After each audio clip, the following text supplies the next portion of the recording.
Hello there, it's Tracy Elsom, independent Stampin' Up demonstrator based in Canada. For the last couple of weeks I've actually been in the UK visiting family and attending an event with Stampin' Up. And what I wanted to do was to show you some of the swaps that I created to give to some of the other demonstrators. I'll show you these in more detail at the end of this video, but there's 50 here. They're little bookmarks that I created with using the Beautiful You stamp set. This beautiful dancer there, and in the other half of the set, this lady here with the umbrella. I actually put both the cases together, and I keep mine in one case, which is a large case there, but normally you would get those into two smaller cases if you get the clear mount set. So I created 50 bookmarks. Every single one is very slightly different because obviously I have made them all by hand, so by their very nature they will be different. So what I want to do is just show you how I created one of those, and that's the one with the sunset scene. So I start off with my normal bookmark blank. This is a 2-inch strip of thick Whisper White card. I've cut it at 5.5 inches, so I can get 8 of these from one sheet of thick Whisper White card. I've punched the top with the scallop tag topper punch, and the bottom I tried something different. I actually punched these ones with the corner rounder from the envelope punch board. Usually I would use the Project Life corner punch, but I thought I would try something different just to see what the difference was, and it's fine. I don't mind either one. So there's my starting point. A couple of weeks ago I showed you a frame that I created, a picture with a moonlight scene, and we're going to use some of the techniques that I used then on this particular card. So I'm going to start with a piece of paper. I've just torn it. I'm going to put that to one side for the moment. Start with my image. So I'll begin by stamping my lady. I have her on a block. I'm going to just ink her up using Blushing Bride ink, and I'm going to stamp off once, and then I'm going to stamp her on the card. Okay, now you'll say it's very hard to see, but there's a reason for my madness. I want the lines of the stamp to actually disappear to a certain extent when I create the bookmark. So by doing this I get the opportunity to do that. Now I've already stamped the same image onto a full adhesive post-it note. These ones are large, but there's only a very slight strip of non-adhesive. The rest of it is all post-it note adhesive, which means this will stick properly. I'm going to put her into place. So I stamped her onto the post-it note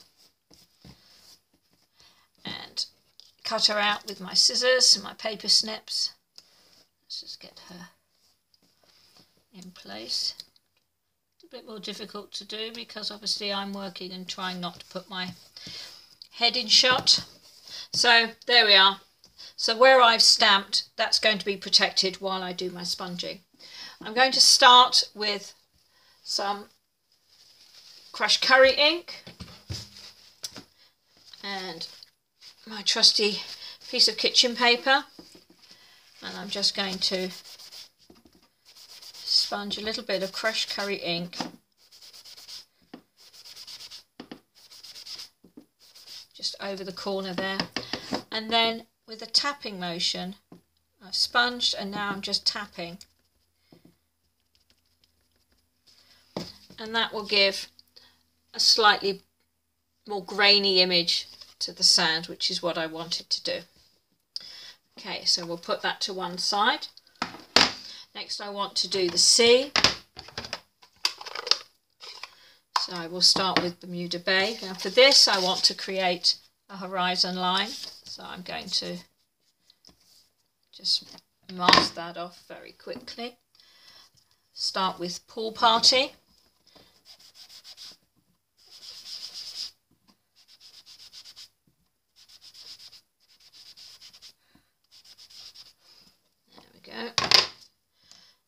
going to move on to Bermuda Bay.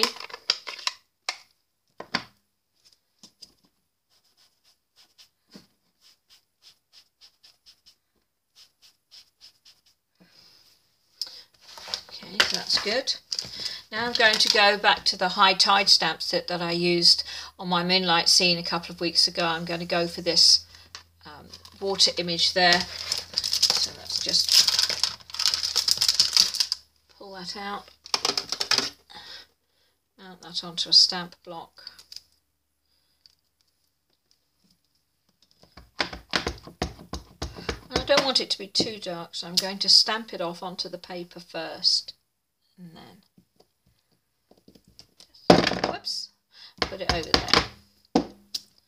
You can see it's going over the mask, but that's fine.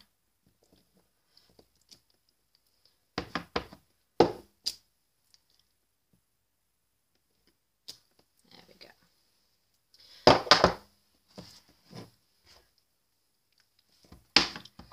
A little bit more. Just there. Okay, so that's done. Let's take that off. Now I'm going to turn the mask round, and I'm going to create some land. I'll get another piece of scrap paper, just tear it off. There we are. And this time I'm going to use Old Olive ink. So we'll mask the level of the sea. Just there. And we'll just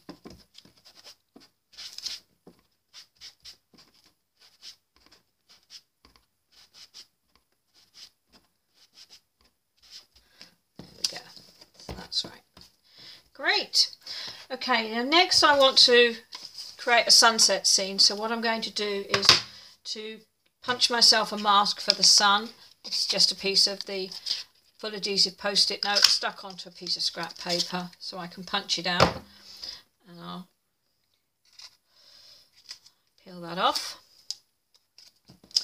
I'm going to put that just there.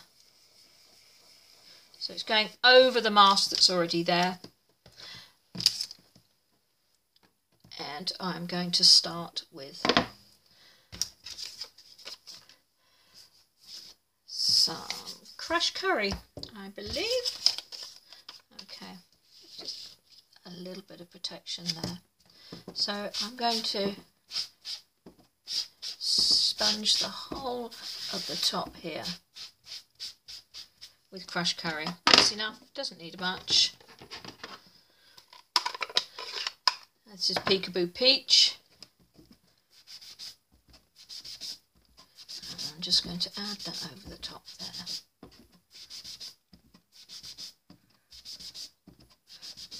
Not trying to get a solid colour, I want little bits of areas that are slightly lighter,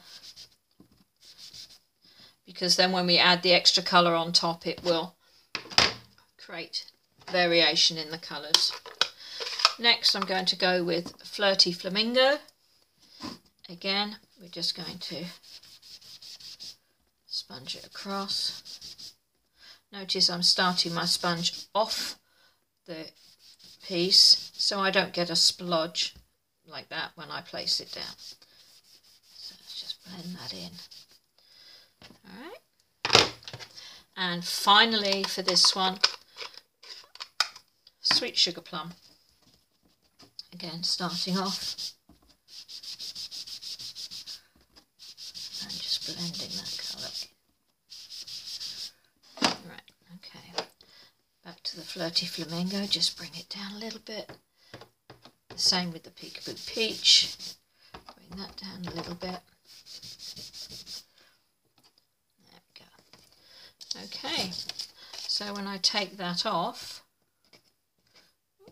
we take this piece off, we have a very bright white circle.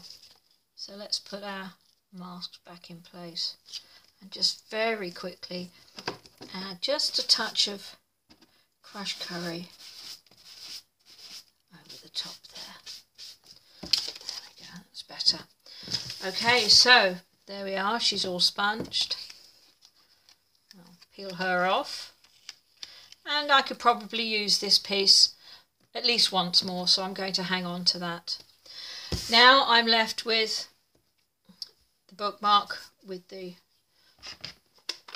white image there, so I'm going to, I think I will use my watercolour pencils just because I can, if I can find them. Here they are. Okay, so watercolour pencils, love these to death, well used, 13 different colours, black, white and 11 others. So I'm going to start by just very lightly, this is early espresso, and I'm very lightly just colouring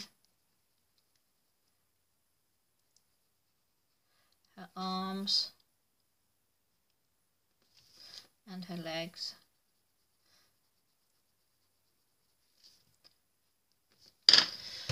And now I have my little bowl of, this is a candle holder, it's got a tiny little bit of clean water in there, an empty aqua painter, and I'm just going to dip it in the water, dry it off, and then just move pencil around just to spread out, smooth out the lines on that pencil. There we go.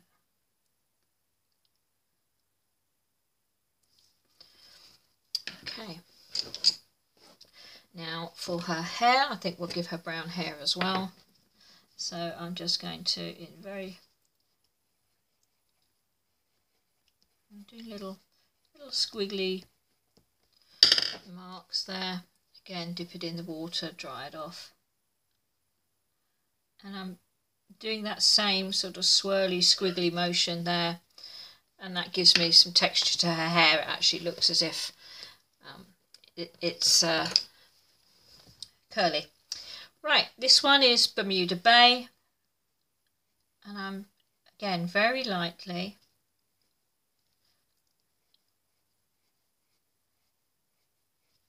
just at the edge of the hat there. Make sure my brush is clean, dry it off. And you can see how this pencil is being moved around. I'm going to leave that as it is for the moment and work on her dress. So for her dress, I think I will go with yellow, a nice summery colour. So well used again. So I'm just colouring down.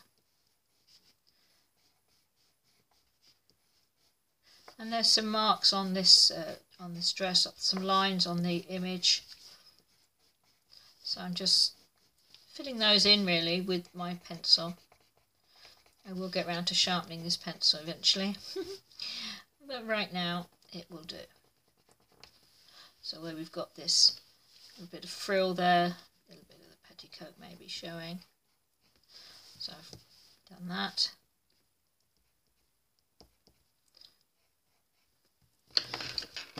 As you can see, I've not coloured the whole image, I have just done following those lines.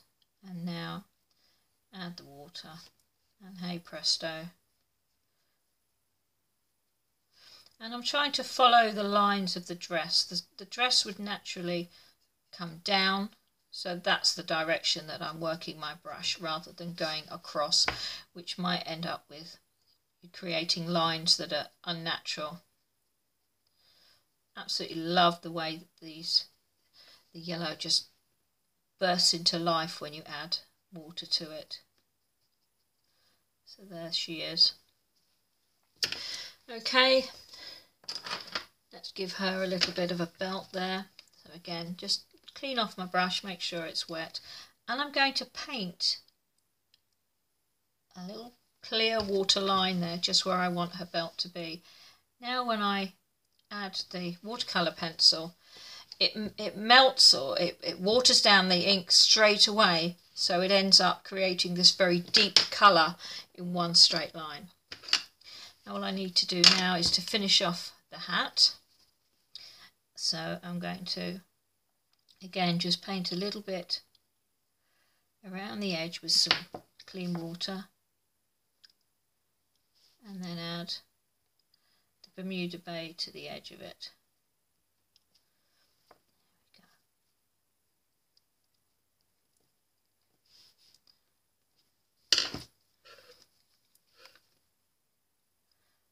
Just move that colour around just a little bit like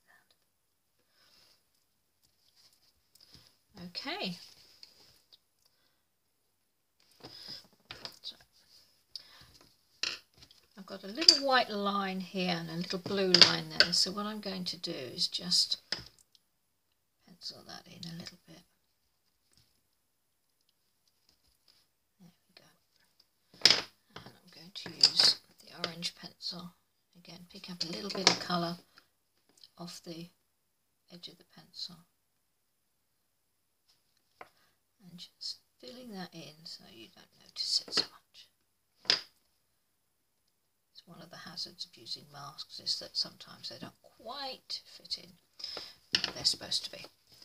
Okay, so there we have it. I'll put a piece of ribbon at the top and I have my lady. Hope you like that. And I promised you I would show you some of the others that I created. Obviously I'm filming this before I go to Europe, so by the time you actually see this video these will have all been given out. So let's just run through them.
And once again, that's the one I created today.